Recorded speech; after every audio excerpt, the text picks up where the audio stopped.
Okay, well, we've got a good group here now, so I will start with a little introduction and I'm sure we'll have a few more people join while I start that. But I'd just like to start by thanking everyone for joining us this afternoon, evening. It's great to see so many people signed on. My name is Jen Bentley. For those of you who haven't met me before, I'm the Alumni Officer for the Faculty of Health. And I'd like to begin tonight just starting with a territorial acknowledgement. And so I'd like to acknowledge that much of the work of the University of Waterloo takes place on the traditional territory of the Neutral, Anishinaabe, and Haudenosaunee peoples. Our main campus is situated on the Haldeman Tract, the land granted to the Six Nations that includes 6 miles on each side of the Grand River. Our active work toward reconciliation takes place across our campuses through research, learning, teaching, and community building, and is centralized within our Indigenous Initiatives Office. And I'm excited to welcome all of you tonight to our second Alumni Office Hour featuring a kinesiology alumna. Tonight we have Laura Healy with us, who is graduated with a Master of Kinesiology. And just wanted to share more that with you that bringing alumni back to connect with students is an important priority for both the Faculty of Health and the broader university, because our alumni show students what's possible. The success they've had and the stories they share help to shine a light on the path for students who might be wondering what their own futures will look like. And this has been a new series that we've hosted this term, but we are going to continue to host these alumni office hours events next term and in the future. So I'd love to hear if any of you have requests on specific careers you'd like to see or people you'd like to hear from. Please feel free to put that in the chat. I'm in the works right now, putting together our speaker list for next term. So if there's a specific career you'd really like to learn more about, please feel free to share that information. Otherwise, I just get to pick from our great alumni. So I just love to have any feedback you might have on that. And something else I'd like to share just about tonight is that in order to make this small group session really successful, is that it's really great to have faces to actually speak to. So I'd love to invite all of you to turn your cameras on to make this a more personal conversation with myself and Laura. And when we get to the Q&A, again, with your cameras on, you can raise your hand and I'd invite you to turn your mic on and ask your questions live. It'll just make a more friendly conversation between the group. Of course, you can use the chat if you aren't comfortable asking your question live, but hoping that we can have a really great conversation and discussion this evening with everyone. So now I will get to introducing Laura. So after completing her master's in kinesiology at Waterloo, Laura moved to the University of Massachusetts, Amherst, to work as a researcher in a running energetics and biomechanics lab. Here, Laura had the opportunity to work on a number of footwear projects for Puma and other footwear brands. Recently, Laura transitioned to Puma as the manager of footwear innovation. In her role here, she is setting up a footwear biomechanics testing lab at Puma, which will focus on validation and development of new performance products. Laura loves the fast environment and getting to work on products with a multidisciplinary team of designers, developers, and product managers. But I will let her fill in the details and speak more to her experiences. So I'd like you all to join me in welcoming Laura. Hello, thank you for the lovely introduction. Yes, so hi everyone, thanks for having me. It's great to come and speak to everyone tonight. My name is Laura and yes, as Jen mentioned, my title is Manager of Footwear Innovation here at Puma. But I'd love to talk a little bit about how I got here, and I am relatively new here, so it's still pretty fresh in my mind as well. So I can go back kind of to where my passion for footwear and biomechanics started, which was in my undergrad degree at the Queen's University. I did my undergrad in kin with Dr. Stephen Fisher, who many of you might know. He was my professor back at Queen's. And I took his biomechanics class and really, really liked it. And he showed me a picture of the Nike Sport Research Lab, which I just thought was like the coolest thing ever. And from that moment on, I was like, that's so cool. I want to work in like sports biomechanics, sports design, something along those lines. So yeah, that's kind of what I set my mind to doing. And so I talked to a bunch of different people and decided that the best way forward to work in one of these footwear labs was to do a master's in biomechanics. And then by that time, Dr. Fisher had moved to the University of Waterloo, and I had stayed in close contact with him doing research throughout my undergrad. So I was fortunate enough to come and do my master's with him at the University of Waterloo, which was amazing. I had lots of really great experiences, and my master's project wasn't focusing on footwear. I knew that I wanted to do footwear, but obviously Dr. Fisher's lab is an ergonomics lab, but he knew also that I wanted to go into footwear. So my project was on actually military helmets, designing military helmets, which was really, really interesting. And although it wasn't like footwear, I still got to work on like a design project with some engineers, and also got to work with industry. So that really helped set up my experiences for kind of moving into the industry and moving into footwear research. Because I did have that experience working with like a multidisciplinary team, which everyone likes to hear that you've done that before. So that was great. And then I graduated in 2019 from the University of Waterloo and really still wanted to get into footwear, had been applying to jobs, but not having some interviews, but didn't really have any luck.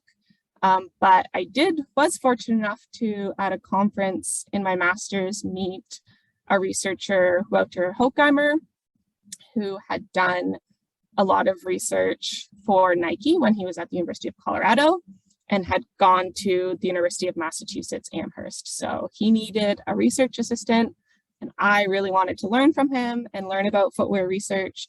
So that worked out really, really well. So I moved to Massachusetts and was a footwear researcher there for really only a year and a half. It felt like a long time, but I think it was only a year and a half.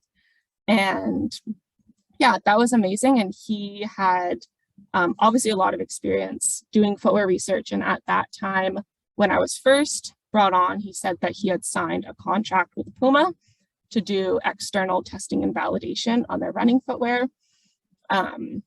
And at first I was like, I didn't even know Puma made running shoes. I don't know how this is going to go. But it worked out really well. And I love the whole Puma team, and they really got back into running footwear. Has been kind of their goal for the past probably like 5 years. So it worked out that I got to do a bunch of footwear research with him. And then Puma moved into a new building and was hiring a manager of footwear innovation. And the job description was like wasn't exactly what I wanted to do, but he was like, oh, I should just apply. Maybe you can like convince them that you want to open this lab. Because I was really interested in like testing footwear and being in the lab, as well as some of more like the design and business side of things. So that's kind of exactly what I did. I was like, this would be great, but I could see if we like open this lab and I could build this for you and we can start doing the testing in-house rather than paying consultants to do it, it would be awesome. And they somehow bought into all of that. And so we just finished building out our small lab, but we have lots of different equipment to test running shoes. And so that's where I am now. So my job here at Puma is probably like 50% running our performance lab, which is like metabolic testing and biomechanics testing of our footwear. And then 50% of the time managing projects. So we still do a lot of research projects with other universities. Some of them are in Germany where our headquarters are. we still work really closely with the University of Massachusetts.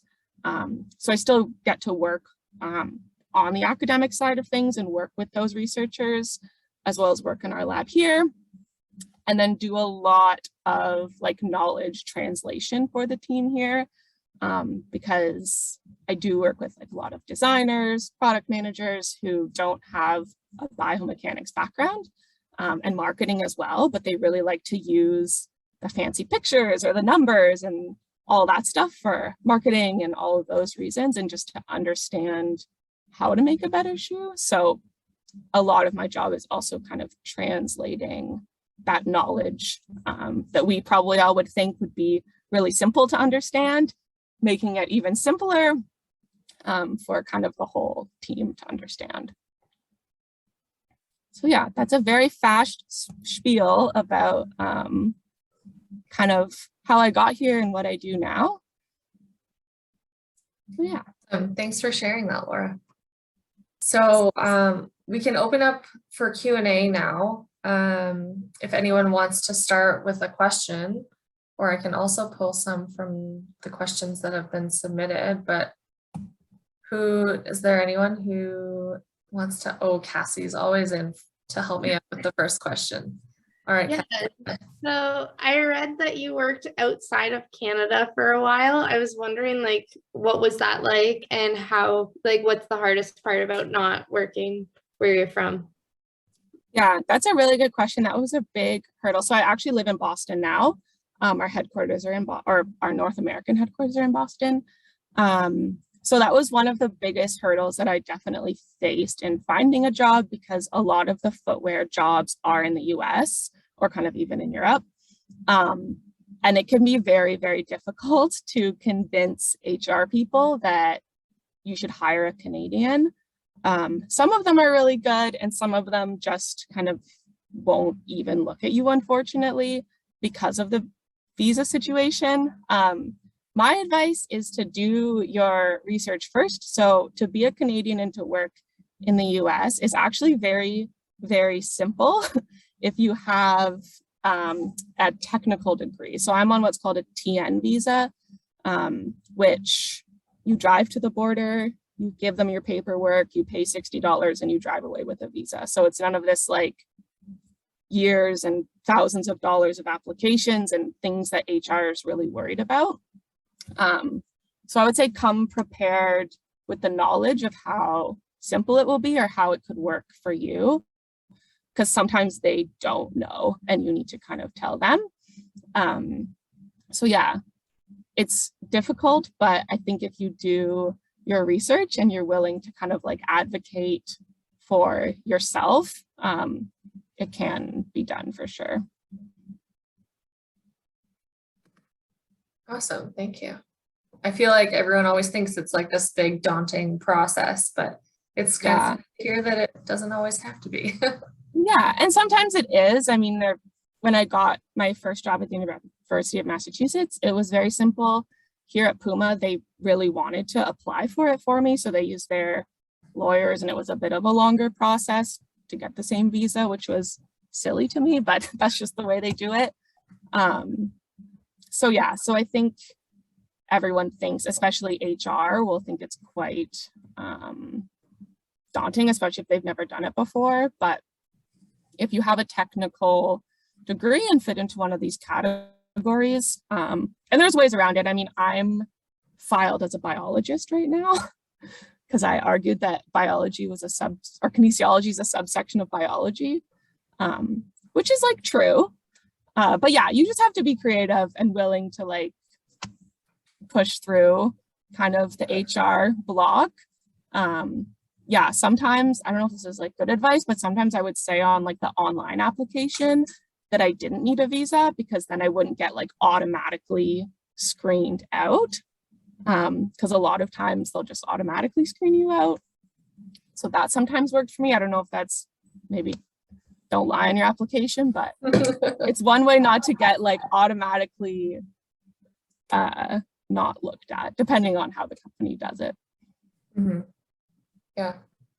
Devin, did you still have a question? I did. Hi, Laura. Thanks for coming today. A lot of times I feel like in undergrad, it's kind of daunting to think about making industry connections, or like Puma seems like this great big company. Do you have, and obviously I think you've benefited from being in academia and like meeting people at conferences and like going through that route. Do you have any tips or like suggestions on how someone can make industry connections, like if they weren't doing a research master's type of route? Yeah, that's a good question. I personally made a lot of connections through, like, honestly, the University of Waterloo. So there are a number of alumni that work in the Nike Research Lab from Waterloo, and they're really, really awesome. I have had people message me. I think messaging kind of like alumni on LinkedIn works well. When I did my master's, my supervisor, Steve, knew the people that were in the Nike lab because he had been with them when they were at Waterloo. So he kind of made that connection, which made it one step easier than just like a cold message on LinkedIn. But I would say finding some sort of connection to people, whether it be, yeah, like maybe they went to Waterloo or even just a LinkedIn message. A lot of people are really open, I think, to at least having like a quick 15 or 30-minute chat. Yeah, Sure. definitely add to that, I think you'd be surprised how many people, either through LinkedIn or also, this is my pitch for our 10,000 Coffees network, because all of the alumni who are on that list, they've already identified that they want to be a resource to our students. So definitely like search the members list, type in the companies that you're interested in needing people from, or the jobs, because the search will bring those people up for you. And then they're already there as a resource saying, hey, I'm available for students. So send them a message and explain to them why you want to connect.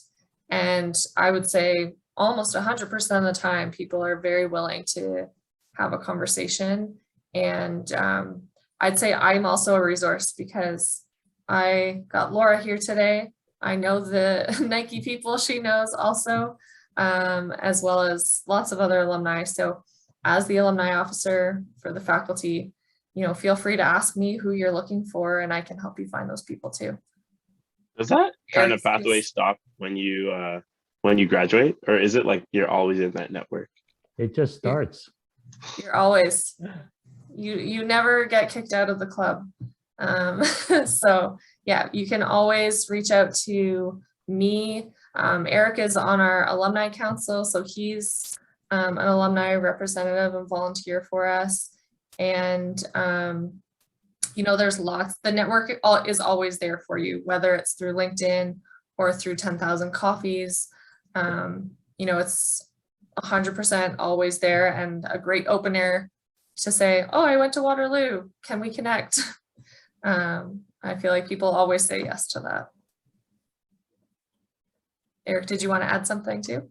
Yes, I was going to make a pitch for being a connected and involved alumnus as well. So once you graduate, we have a package of information that will show you all of the various connections that there are available to our alumni, including local chapters around the world and the overall global network that we have. And there's over 200,000 graduates all time of the university. And the chapters and part of the Global Volunteer Network has been a very big initiative with the council and with the university over the last number of years to do exactly this, to provide resources, to provide mentorship, guidance, and connections. And you'd be surprised at how many Waterloo graduates are in very senior positions in some of the biggest companies of the world, like Rogers and RBC and some of the biggest companies in Canada. They're everywhere, believe me, and it's impressive. So get involved as an alumnus, or register yourself in the network pathway and reach out. LinkedIn is another terrific resource as well. You can put yourself out there and connect obviously with all kinds of other non-Waterloo people too. You know, if you're looking for something in a specific industry.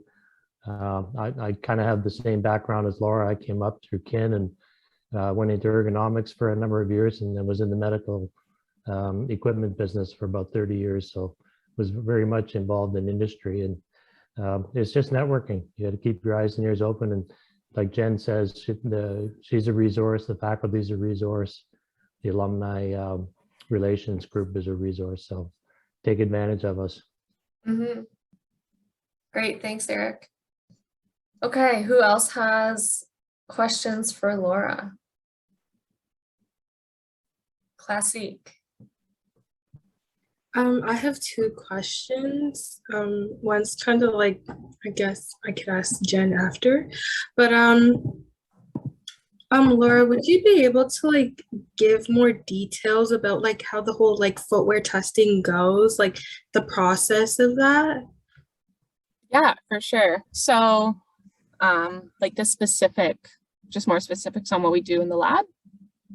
Yeah, so there's kind of two parts to, I guess, what I do in footwear in general. So I'm on the innovation team, which is projects that are like 5, 10, 2 years out. And with that testing, we're often testing like super far out prototypes, really crazy ideas. And then there's also the inline team, which is doing stuff that's coming out in 2 years, 6 months, just the stuff that's closer to the market. But the testing tends to be pretty similar between the two. So one of the major things we do is running economy testing, which is more physiology than biomechanics. But we use up like a metabolic cart, and we have people run and we test their running economy. So I don't know if you guys have heard of the Nike 4% shoe, but that shoe made you 4% more efficient, and that number 4 is running economy. So it's just a measure of running efficiency. So with a lot of our performance shoes, that's a really important metric to make sure that we are always getting better and we can always benchmark ourselves against competitors. So we do that test for a lot of our performance shoes, and then as well as when we have innovations that we think are going to make people faster. And then we also do biomechanical testing. So we just got a markerless motion capture system. So if you guys have been in the Waterloo labs, they use little silver balls. In our lab now, it's just cameras, which is crazy. But it's pretty cool because you don't have to worry about those like silly silver balls flying off of everyone. So it's very fast, which is nice, but it's the exact same thing. So we look a lot at ankle mechanics, their MTP joint mechanics, how the shoes affect that. Here in Boston, we have our run train team, so the running team, and we also have basketball and track and field. So a lot of the tests will do running shoes. We'll also do sprint spikes. So for that testing, we use IMUs. And a lot of sprint spike testing is really difficult. So a lot of the time it's just like timed trials between different footwear to see if they're getting faster, as well as looking at biomechanics and how the stiffness of the shoes affect your running mechanics.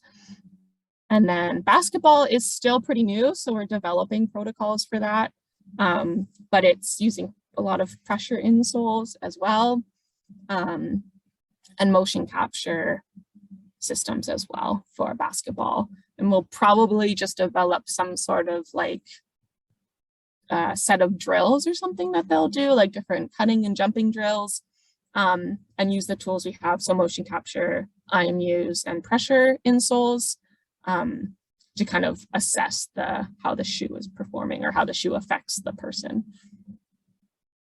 Does that answer your question? I hope. And the next question I had was just if I could take a picture at the end of this session. Sure, yeah. So I think a few of our sessions, what we've done is asked everyone to turn their cameras on, anyone who's willing, so then Classique can take a photo and then share it. Where have you been sharing it, Classique, on social? Yeah, on the Twitter page, the kinesiology Twitter page. Yeah. So did you want to do that now, or do you want to wait until a little bit later? We could wait until a little bit later. Okay, great. We can do that at the end. So who else has a question for Laura? Donna, awesome, go ahead. Hi, so thanks for, I guess, joining us today. And I'm in a similar position right now. So I'm doing my master's in biomechanics here. And I know you said that your current position is a little different from your master's. So I was wondering if there's any like skills or like specific equipment expertise that you wish that you would have picked up while you were doing your master's here, or any like takeaways? Yeah. Let's see, different skills. I never use visual, this is very biomechanics specific. I never use visual 3D, which we now use here, which is strange because I would have thought that industry doesn't necessarily use it, but that is one really random thing that I'm having to learn now that most people learn in their masters. Another piece of advice, which I think I was definitely told when I was in my master's, was that we use MATLAB a lot in academia, but MATLAB is very, very expensive. So I'm really glad that I dedicated a lot of time at the end of my master's and then throughout my whole time at the University of Massachusetts switching to Python, because Python is free and it does the same thing. So it's annoying to learn a new language, but I think when it comes to industry, it can be really, really helpful to have that. Because I can't remember, someone told me it was like $30,000 a year American to like $50,000 a year for a MATLAB license. So if you can tell the hiring manager that you can do it for free, I feel like that's a big bonus. Other skills, I mean, I think those are the main things. I think luckily Waterloo set me up pretty well from like a very technical and like fundamental standpoint. So understanding like any data because of the classes that we have to go through in our masters at Waterloo is doable. Like we can figure it out. So that I'm really thankful for, even though it doesn't seem fun at the time in hindsight and talking to other people that don't have that exact like same rigorous master's degree definitely is a bonus. So yeah, that set me up really well. And then otherwise it's kind of just, I would say, like soft skills that you learn on the job. I mean, there's tons of things that I'm still learning every day that I don't think anything could have really prepared me for like understanding different foam compounds and like what they do. So there's lots of things that, yeah, and I don't think anyone would expect you to know a lot of that kind of on the job specific knowledge. So yeah, there's lots of things, but in terms of my like main advice for things to pick up would be probably Python is a big one. Yeah, that would be the biggest one. Awesome, thank you. Great. Just like trying to wait a second for someone else to pop their hand up because last time as I talked, someone had a question. All right, Alexander, go ahead.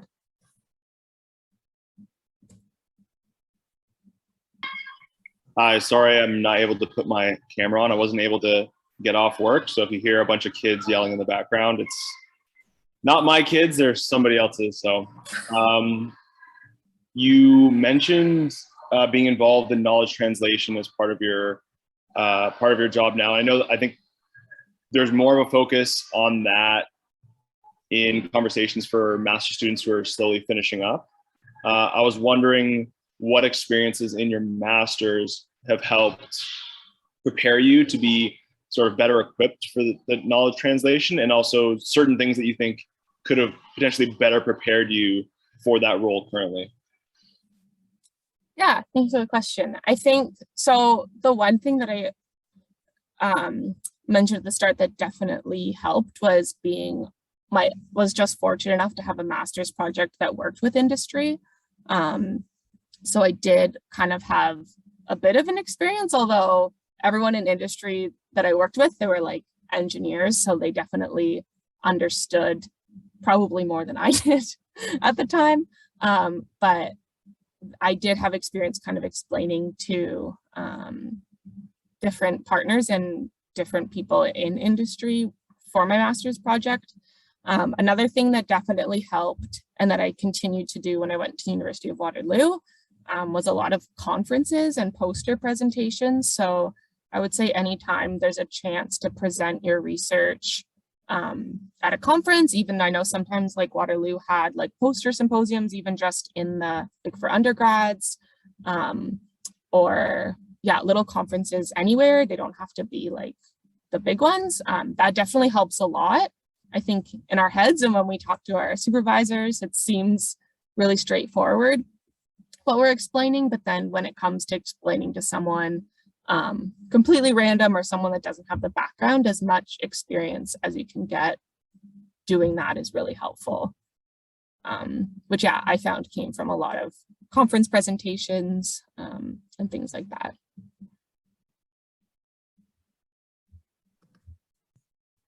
Great, thank you. Mark just, I think there's a question in here from Mark, who's currently in the library. So let's just see what he says. He said, I'm curious about your interactions with the engineering team and the design process. How do you communicate what you'd like to see and what it's like working to create a shoe that fits your idea? Yeah, that's a really good question. And yeah, definitely a very tricky part of what I do. And I think everyone that kind of is in a similar role within industry is that the way the shoe process works is the product line manager will brief a project that they want to see. So they'll say, I want a trail shoe. And then the designers will design it. And then the developers will build it and it'll go through that process. So the trick is kind of like working your way into that process that isn't necessarily like, I'm not necessarily baked into any specific step of that process. So it's figuring out ways that you can get into it. Luckily, the team here is very, very open to hearing what I have to say and interested in hearing the science behind everything. So I would say the step that it depends on the project, but if I'm on the innovation, when I'm working with my innovation team, I'm involved very, very early on because those projects are mainly based upon like biomechanical reasonings or specific purposes. So we'll discuss kind of directly with the designers, maybe like the way to shape the shoe or pros and cons of making a super stiff shoe versus a super flexible shoe. So definitely involved in those conversations. It does get tricky when you're kind of brought in at a stage where like there's a shoe in front of you and you're like, well, like wondering why certain things were done and maybe it just the thought that you have wasn't put in at like the earlier stage. So yeah, that can get tricky, but I think the good thing that, and probably why I like being in the lab and having kind of like a more analytical background is that we can always present like numbers and facts to people. So to help people understand things, we can say, like this shoe, we got running economy of this, or like this was the biomechanical outcome. And when we tweaked it to do this, this was the outcome. So they can't really argue with numbers. So yeah, I think a lot of times it just involves bringing like facts and doing like a little literature review on the side about a project before you start, or doing some quick testing in the lab, and then kind of bringing your like knowledge and what information you have to the table, if that makes sense. That's a great answer, Laura. I too had a period of time in my career where I worked with engineers, and if you don't try to think that you're replacing them, but you bring our perspective to the process, you're more than welcome to be in it, and they do take your input because it's something that they don't have. For sure. Yeah, it's definitely a different angle. And sometimes you run into people that are very, very open to what you have to say. And sometimes people are a little more protective of their ideas and design. But in general, I think, yeah, bringing kind of your perspective works well if you have an open team. Great. Thanks so much. And thanks, Mark, for putting your question in the chat. We don't mind that you're in the library. Glad you're here. Devin, you were next. And then after that, we can go to Greg has a question in the chat. So Devin. I have a question. I think there's a bit of a bias because like I did my undergrad at Waterloo and I'm in my final year, so I don't really know what other schools offer, but I'm thinking about doing a master's. Outside of like the actual biomechanics and like what you learned here, because you came here for Stephen Fisher, like what else does Waterloo do well for its master's students that puts it ahead of other schools that you've probably heard of? Yeah, that's always, it's always a tricky question because obviously I'm quite biased having been to Waterloo. But yeah, I think in my experience, and it's like having gone to the University of Massachusetts after, the one thing that Waterloo does really well if you want to do biomechanics is have a very, very strong fundamental biomechanics focus in their master's program. So some people, like it's very specific, which I think in my circumstance was great because you learned a lot about the fundamentals of biomechanics, which as I was saying now, no matter what type of data I get, even like if I do things that I didn't necessarily do in my master's, I can like understand it and work with signal processing and do all my coding and all of that is very beneficial. So I think like the hard fundamental skills are very translatable, has been what I've found being in other situations after Waterloo. So yeah, I think that is definitely maybe biased, but I think a true pro. Yeah, I mean, also the network that Waterloo provided me was definitely a bonus. As I said, I have lots of connections now at people in the Nike lab and other footwear labs, which is obviously specific to my situation because I knew that I wanted to do footwear, but I think the same probably goes for a lot of different places, given especially how large the program is compared to some other schools. I would say the biomechanics program is quite large, which is another bonus as well. But I would say like in general, my advice would probably be to find a supervisor and find a program that you really like what the supervisor actually researches. Because obviously Waterloo doesn't offer, our professors, and we have many, have specialties in lots of different areas.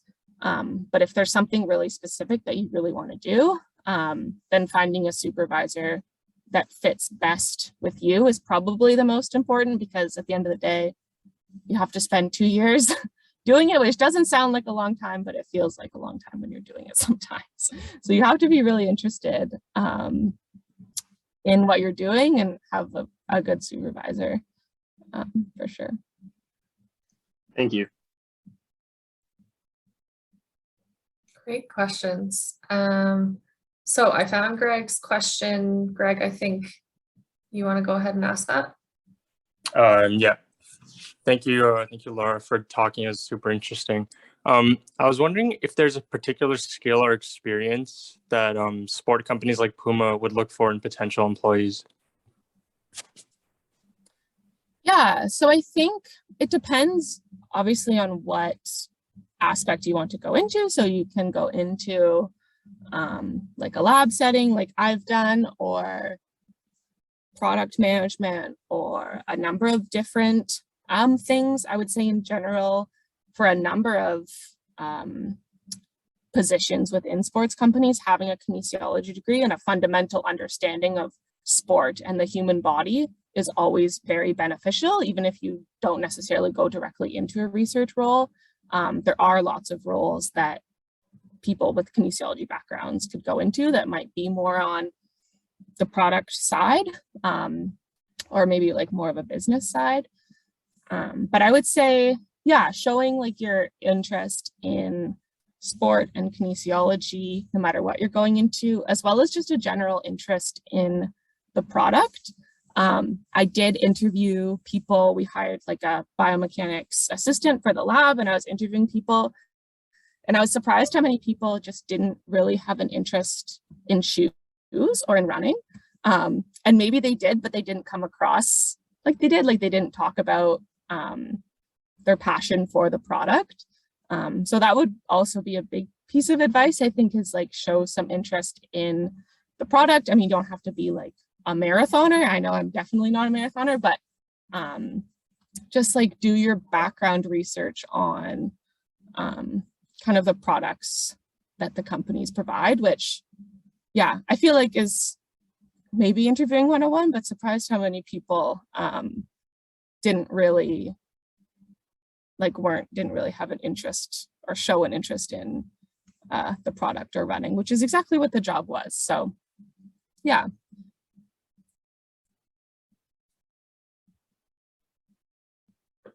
Thank you. Okay, we still got 18 minutes of time, which is great. I feel like we've been getting through lots of questions though. Does anyone else have a question they want to ask? I'm going to check the list of what was submitted when registration went through in case there's ones there we can work through. I have a general question about everybody who's attending here today. Is everybody a student?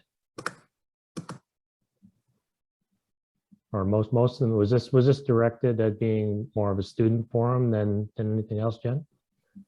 We do invite students and new grads as well. Okay. There might be some alumni. Does anyone want to give like a thumbs up? Oh, Judith is a fresh grad. So yeah, and I know Tamara, who was on here and she just left early. It sounds like a number of you are master's alumni. students as well, right? Yeah, Donna, you're a master's student, right? You said? And then I think Devin is in residence. It looks like he's in residence. I'm a Don at V1. Oh, there we go. All right. I'm not in first year. Cool. So it looks like we've got a little bit of everybody. It's a little different than some of the other webinars that I've been on, which are mostly alumni and people have been out in the workforce. So, Devin, one of the questions you had before was how do you make contact in industry? The co-op program we offer is obviously the best way that you could do that because you might get exposed to 5 or 6 companies. I don't know what you are you in co-op? Yes, I finished 5 terms of co-op. There you go. So you're already ahead of the game. Back in the day, when I went to school, there was co-op. I didn't do it, and I wish I had. And there was certainly much more limited opportunities for the profession back in the 70s back then than there are now. So you're already, got a great leg up by going through the co-op program with making connections in industry. Yeah, I guess it's just weird because I don't think there's and anyone can correct me here, there aren't too many like sport companies like in our co-op programs like to apply for.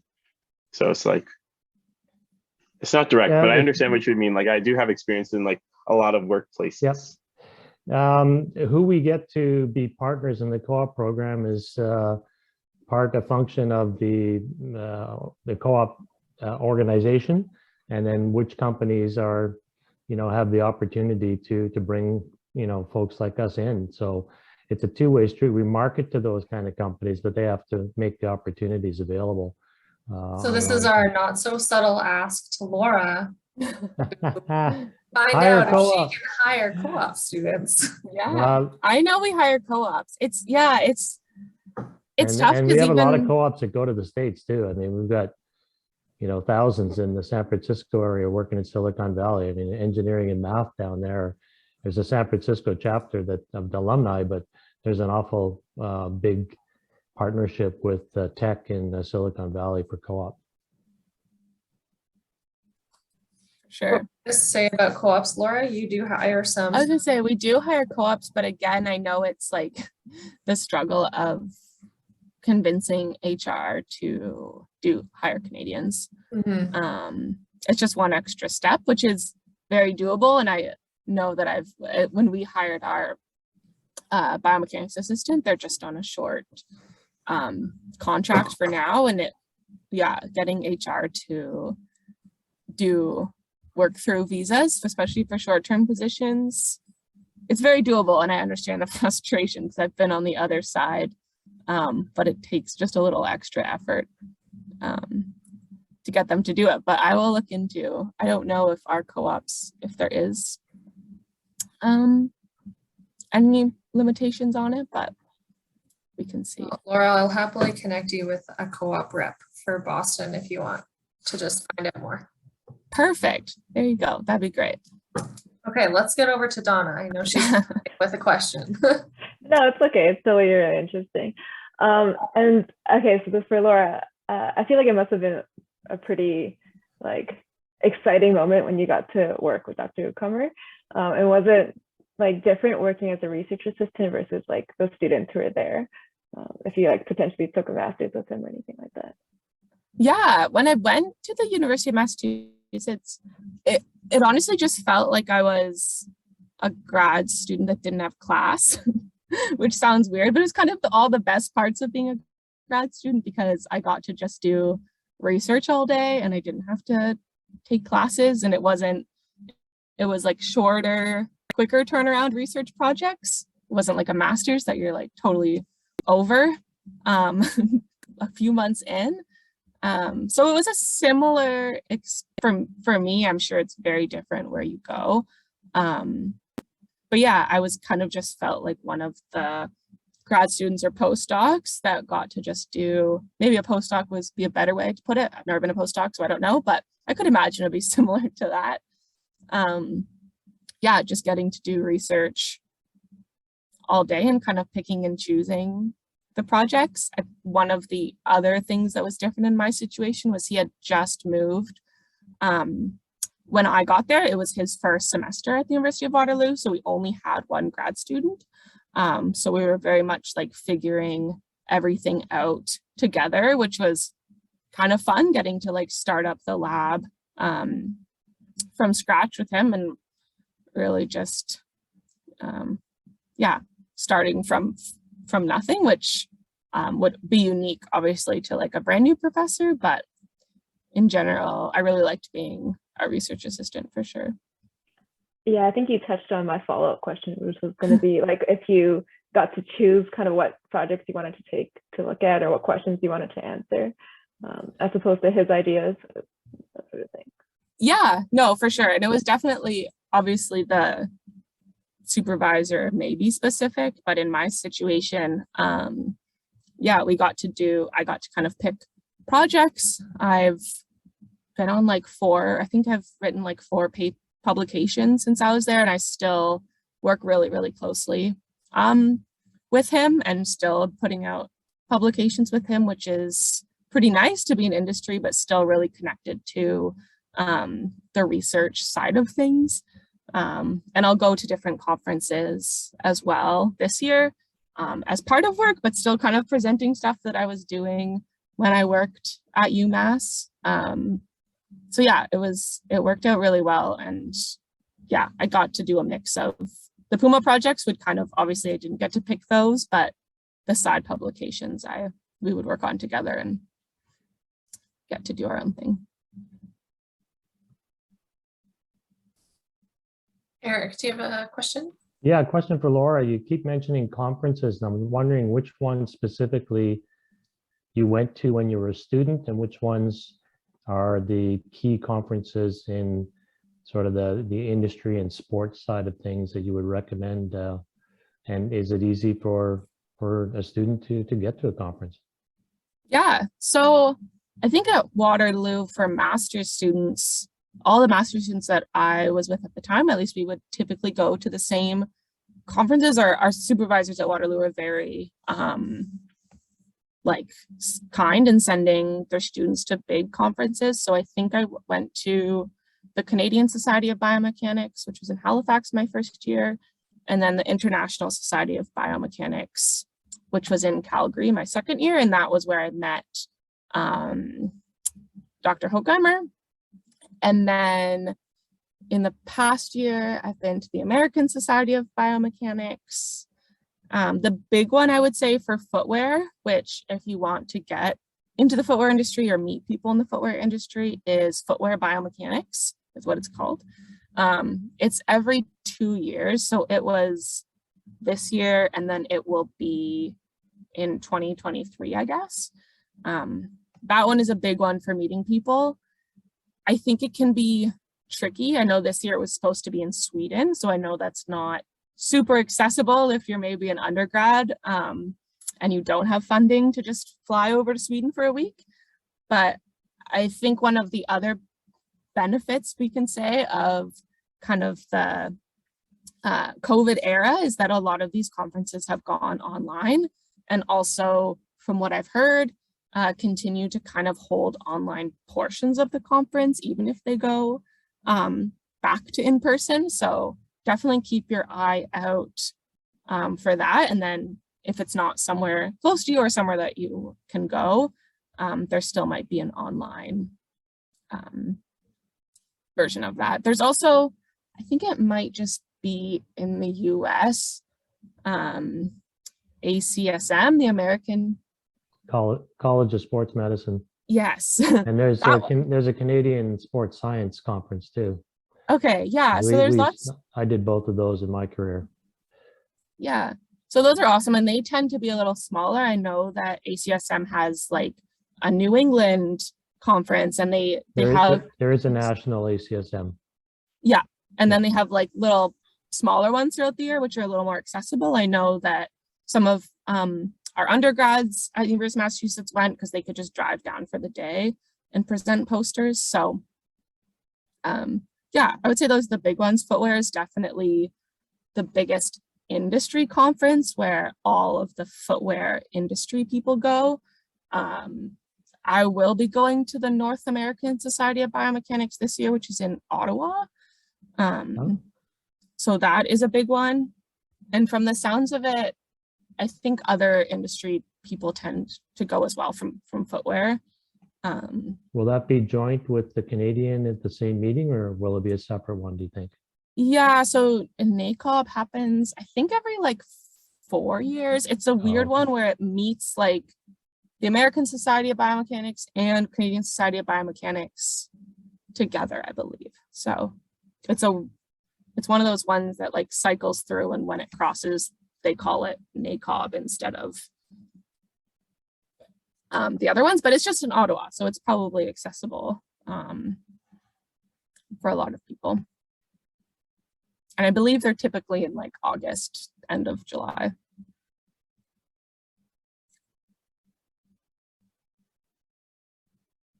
Cool. That was a good list of things. Great question, Eric. I saw Donna writing all of those down. Okay, so we've got about 5 minutes left.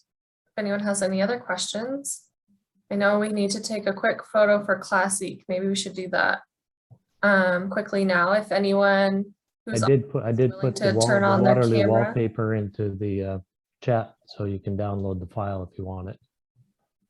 Great, thank you. So anyone who's on, if you want to turn your camera on just for a quick 30-second screen capture for Classic, that would be really awesome. We'll give people a second. Thanks everybody who's turning their cameras on.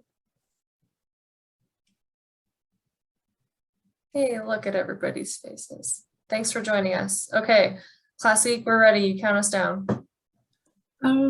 Alexander said just need a second, so I guess I'll just wait for him. Sure, we can give him a second. In the library. Okay. 3, 2, 1. Okay. Awesome. Thank you, everybody. So who has a final question for Laura? I'm sure one of you who hasn't asked. Does someone have a question? I had one. There was a good one I thought of. How about just what is your favorite part of your job, Laura? What's like your favorite thing you get to do between like the research and the meeting, like working with athletes, all that stuff? What's your favorite thing? My favorite part so far is probably working with the athletes. So yeah, I guess I didn't mention that, but it's my favorite part of the job. And and fortunate enough to have a lot of travel with work. So a few weeks ago, I was at a track meet in Zurich in Switzerland and met all of our Olympic athletes. So met like Andre de Grasse and all of our track and field athletes. Our marathon woman, Molly Seidel, have met her a few times, and she came third in the Olympics in the marathon, which was crazy. I think she was like the second American woman to ever podium at the Olympics in the marathon.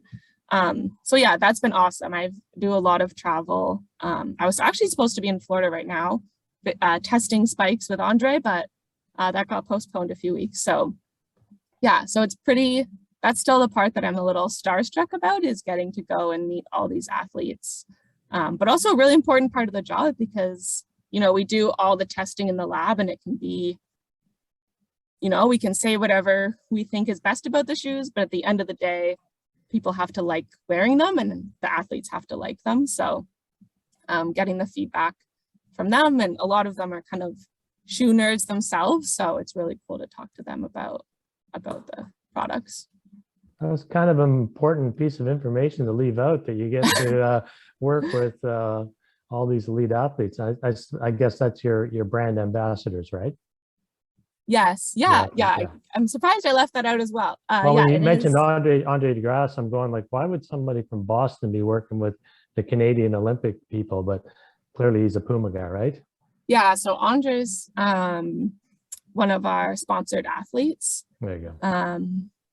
Karsten Warholm. I don't know if people are into track and field. I'm very into it now that I know all of our athletes. But yeah, I'm going down to the University of Oslo in Norway just after Christmas to test Karsten down there. So yeah, all of our performance athletes, I get to meet and talk to and go visit, which is pretty cool.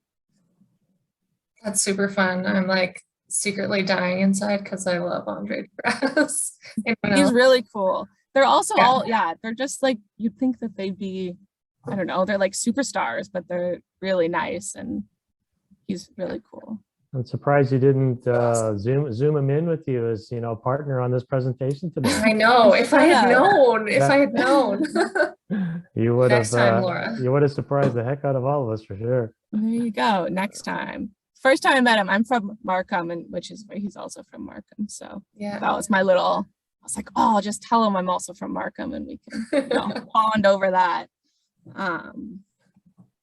But yeah, that's pretty awesome part. So cool. That's awesome. Well, I think that pretty much takes us to time. So I just hope all of you will join me in saying thank you to Laura for taking this time to talk with us today. I hope everyone got some really great information and insights out of this session. And yeah, stay tuned for more of these. Again, if you have ideas on other people you'd like to hear from, please feel free to put those in the chat. Somebody did say sports psychology would be cool, so I will look into that for next term. But also I put Laura's LinkedIn in the chat for you as well. So you can feel free to grab that if you want to connect with her. I'm just offering that up for you, Laura. Absolutely. Yep, for sure. But otherwise, that's it for today. And thank you all so much for joining us. And Laura, hang on, don't hop off yet. So I'll just chat with you at the end. Got it. But thanks so much, everybody. Thank you, everyone.